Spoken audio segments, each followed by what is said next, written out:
बिस्मिल्लाहिर्रहमानिर्रहीम। अस्सलामुअलैकुम वरहमतुल्लाहि वबरकातुहू। एक बादशाह का दरबार लगा हुआ था। चुनांचे सर्दी का दिन था, इसलिए बादशाह का दरबार खुले मैदान में ही लगा हुआ था। सब ख्वास अवाम सुबह की धूप में बैठी थी। बादशाह के तख्त के सामने एक मेज़ थी और उस पर कुछ कीमती एशियाएं रखी हुई थी। वज़ीर, मशीर और अमरा वगैरह सब दरबार में बैठे थे। बादशाह के ख़ानदान के दीगर अफराद भी मौजूद थे। उस वक्त एक शख्स आया और दरबार में दाखिला की इजाज़त चाही। इजाज़त मिल गई तो उसने कहा, मेरे पास 2 एशियाएँ हैं। मैं हर मुल्क के बादशाह के पास गया हूँ और अपनी एशियाएँ को बादशाह के सामने रखता हूँ, पर कोई फ़र्क जान नहीं पाता। तमाम हार चुके हैं और मैं हमेशा कामयाब होकर लौटता हूँ। अब आपके मुल्क में आया हूँ। बादशाह ने कहा, क्या एशियाएँ हैं? तो उसने दोनों एशियाएँ बादशाह के सामने मेज़ पर रख दी। वो दोनों एशियाएँ दिखने में बिल्कुल एक जैसी, जस्मात यकसान, रंग यकसान, चमक, गोया कि ये दोनों एशियाएँ एक दूसरे के नकल महसूस होती थी। बादशाह ने कहा, ये दोनों एशियाएँ तो बिल्कुल एक जैसी हैं। तो उस शख्स ने कहा, जी हाँ, दिखाई तो एक सी ही देती है, लेकिन है मुख्तलिफ। इनमें से एक बहुत कीमती हीरा है और एक शीशा। बज़ाहिर ये दोनों एक सी हैं। कोई आज तक ये नहीं पहचान सका कि कौन सा हीरा है और कौन सा शीशा है। कोई जांच करके बताए इनमें से हीरा कौन सा है और कौन सा शीशा है। अगर कोई सही पहचान गया और मैं हार गया तो ये कीमती हीरा आपका हो जाएगा, लेकिन शर्त यह है कि अगर कोई पहचान नहीं पाया तो उस हीरे की जो कीमत है उतनी रकम आपको मुझे बतौर इनाम देनी होगी। इस तरह मैं कई ममालिक से जीत कर आया हूँ। बादशाह ने कहा, मैं तो नहीं पहचान सकता।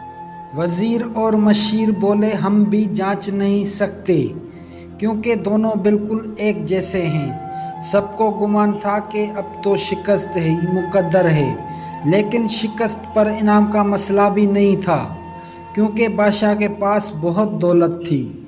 बादशाह की इज़्ज़त का मसला था क्योंकि तमाम आलम में ये मशहूर था कि बादशाह और उसके राया बहुत ज़हीन और उस तरह उनकी सबकी होते कोई शख्स भी पहचान नहीं पा रहा था। आखिरकार थोड़ी सी हलचल हुई। एक नाबीना शख्स हाथ में लाठी लेकर उठा। उसने कहा, मुझे बादशाह के पास ले चलो। मैंने तमाम बातें सुनी हैं और ये भी सुना है कि कोई पहचान नहीं पा रहा है। एक मौका मुझे भी दें। एक आदमी के सहारे वो बादशाह के पास पहुंचा।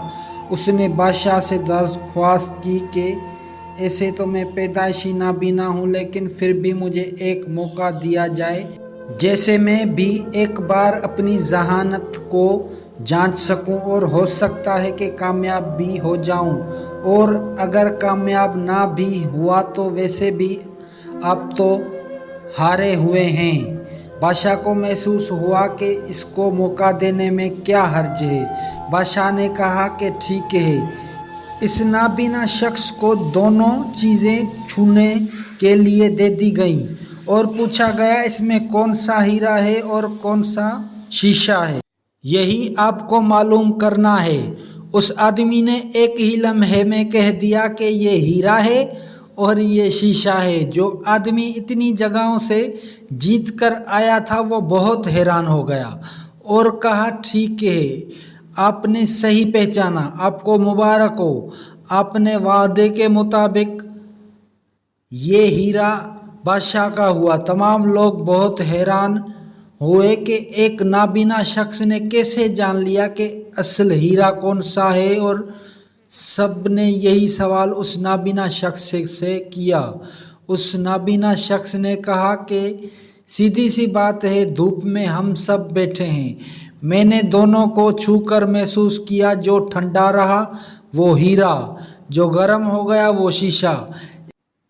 तो दोस्तों आज की कहानी से हमें ये सबक मिलता है कि इस तरह ज़िंदगी में भी जो शख्स सख्त और मुश्किल हालात में गर्म हो जाए और हालात का सामना ना कर सके वो शीशे के मानंद है, और जो तमाम हालात में ठंडा रहे वो है हीरे के मानंद। तो दोस्तों आज की कहानी मेरी आपको कैसी लगी तो कमेंट सेक्शन में अपनी राय का इजहार ज़रूर करना। मिलते हैं नेक्स्ट वीडियो में, तब तक के लिए दीजिए।